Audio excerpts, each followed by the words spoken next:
There seems to be a little bit of confusion about the explanation between fluid in the lungs and fluid outside the lungs, but in the chest cavity, and how we manage that. And I thought maybe I'd try and use this picture to help you understand. So this is the windpipe. These are the pipes off the windpipe that supply the airway to the lung. So this is the full image of the lungs. But at a smaller level, the end of those windpipes are tiny, tiny little sacs that have little blood supply of their own. This is like a whole bunch of popcorn, or maybe envisage a sponge. Now, fluid in the lungs is actually sitting in these little air sacs and causing difficulty with the exchange of oxygen and carbon dioxide across from those air sacs into the blood vessels, and then that's carried away back to your heart.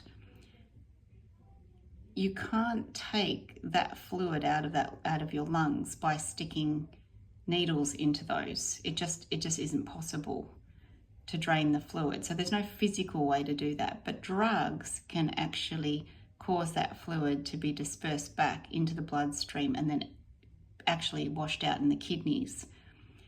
Alternatively, if there's fluid around the lungs, there's actually, think of it like a cellophane or cling wrap layer around that lung. There's actually two.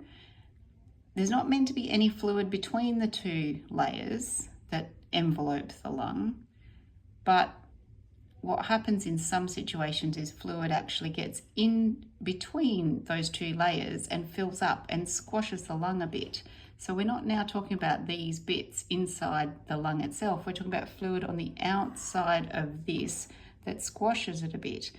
And that fluid, which is called a pleural effusion, can be drained by passing a needle in between the ribs into the sac around the lung, not into the lung, and draining the fluid from around the lung. So there is a physical potential to drain that fluid that sits around the lung, but certainly not when it's inside the millions of air sacs that are within the lung tissue itself. I hope that clarifies fluid inside the lung versus fluid around the lung.